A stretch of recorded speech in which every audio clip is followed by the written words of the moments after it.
They may have gotten off to a bit of a rocky start, and the Klay Thompson signing isn't working out that well for them, but apart from that, everything has been uphill for the Dallas Mavericks lately.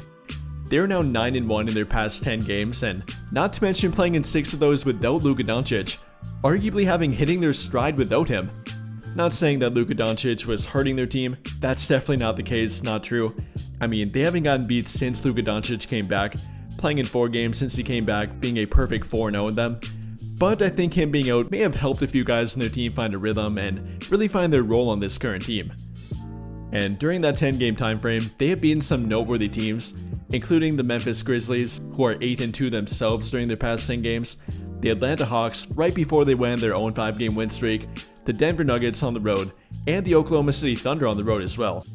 Their only one loss came to the Miami Heat, who are a really weird team in my opinion, beating the Mavericks during that time frame, beating the Lakers by about 40 points the other night, but only being 500 on the year. So again, a pretty weird team. Apart from that though, the Mavericks have been absolutely dominant. Whether you're looking at their record, their offense, or their defense, they have really come together and played very well throughout that 10-game time frame, now being 15-8 on the whole season. And the only team ahead of them currently happens to be the Oklahoma City Thunder. They might be currently tied with the Houston Rockets, but more likely than not, the Rockets will sink a little bit. They are 0-2 during their past 2 games and may have gotten off to a bit of a hot streak, but are kind of falling back to reality. Not saying they're a bad team, that's definitely not the case, but probably not good enough to keep pace with both the Mavericks and Oklahoma City Thunder.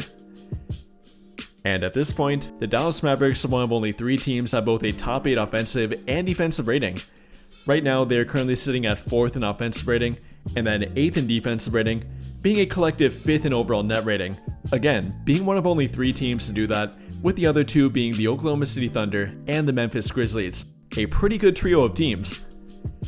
And while the media tends to talk a lot about Luka Doncic, and rightfully so, obviously a great player and the leader of this team, I don't think the guys behind him have gotten nearly enough credit, and that's kind of what we're going to focus on today.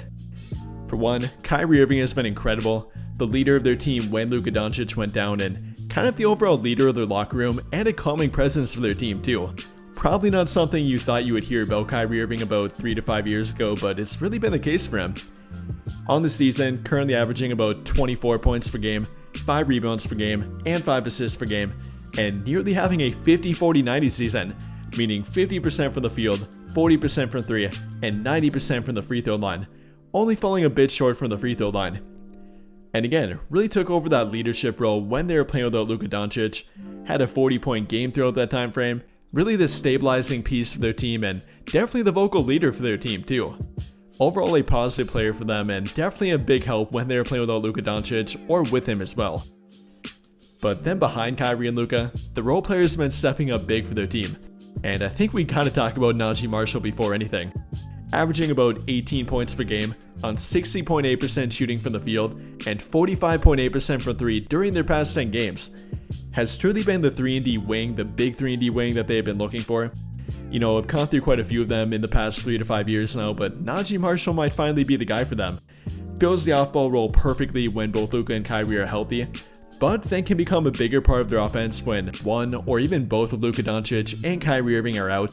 He showed that while they were playing without Luka Doncic, primarily why he's been averaging about 18 points per game, and a very efficient 18 points per game again too. So all around a valuable player for them, and can't forget to mention how good he has been on defense too.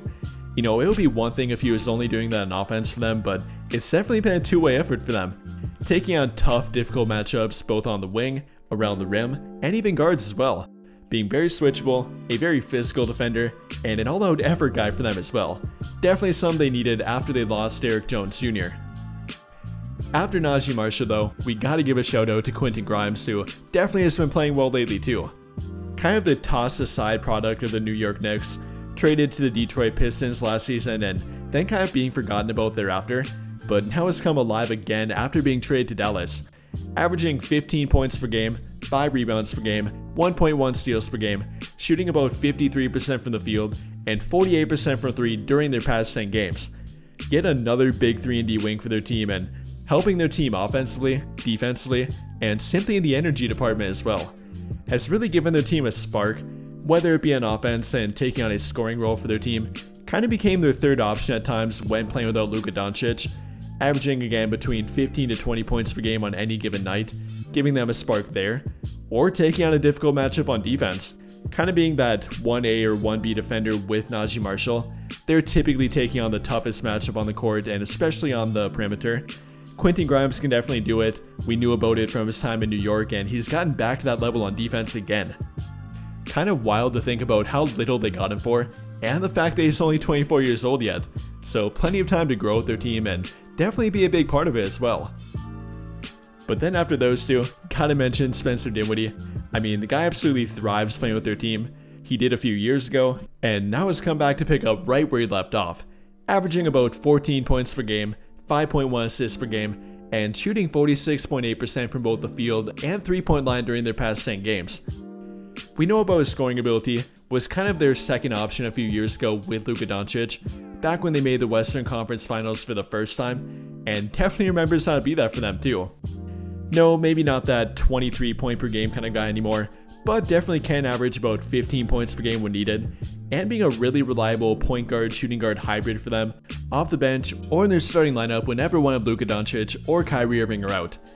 Seemingly the perfect backup for them, can fill that scoring role for them, the playmaking role for them, yes, can be a true point guard, and then not a bad defender either.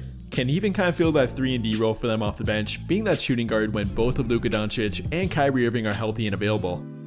So no matter what way you look at it, Dinwiddie has been a great addition for their team, or rather re-addition to their team, and not to mention getting him for a veteran minimum contract. Now that's great value. But then finally, can't forget to mention the three stabilizing pieces, kind of what I refer to PJ Washington, Daniel Gafford, and Derek Lively as within their rotation. Really have been the three most steady role players for this team all year now, while other guys like Quentin Grimes, Najee Marshall, and Spencer Dinwiddie have been a bit up and down.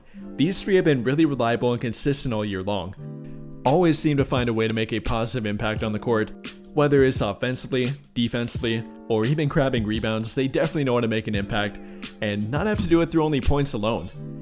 But during their past 10 games, PJ Washington has definitely been on a hot streak, averaging about 16.2 points per game, grabbing 9.5 rebounds per game, and on 54.1% three-point shooting.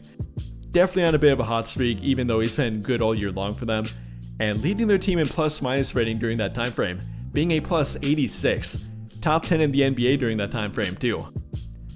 Not to mention on defense, averaging about 2.5 combined blocks and steals per game this season, so that's very impressive, definitely being a pest on defense, taking on pretty tough matchups for them too, and helping both around the rim and on the perimeter, and you can't undervalue that versatility. Then for Derek Lively and Daniel Gafford, I kind of view them as a combination of one player at the same position but simply rotating between doing it, and between the two of them, they have put up about 23 points per game, 15.5 rebounds per game, 2.8 blocks per game, and shot 71% from the field during their past 10 games. Definitely reliable and stabilizing for them in the middle. I mean, when you got one of them on the court at all times, it really benefits their defense, having that big last line of defense in the middle, and then offensively being a great lob threat. Two great athletes that can go up and catch lobs about 12 feet in the air. Definitely gives Luka Doncic or Kyrie Irving a last-ditch effort to throw to, and not to mention how many plays they keep alive for their offense, getting offensive rebounds, kicking it back out to set up their offense, or getting second chance points and finishing the play for their team. So all around, when you take a look at their team, yes, the talking point generally might be Luka Doncic or Kyrie Irving, but there is so much more to it than only them. Between guys like we talked about, like Najee Marshall, Quentin Grimes, Spencer Dinwiddie, PJ Washington, Daniel Gafford, and Derek Lively, they have plenty of supporting pieces behind them. And that's without even mentioning Klay Thompson, who again is currently struggling for them, can't really find a way to become reliable and consistent for them, but if he ever would, that would definitely add another dimension to their team, and even make them more dangerous at that. Overall though, this is definitely the team that the Western Conference was worried about entering this season.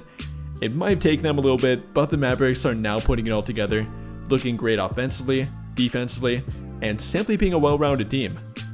We'll have to wait and see if they can maintain this and really take control of the Western Conference, and it likely will come down to a battle between them and the OKC Thunder, but right now they're definitely looking like one of the favorites.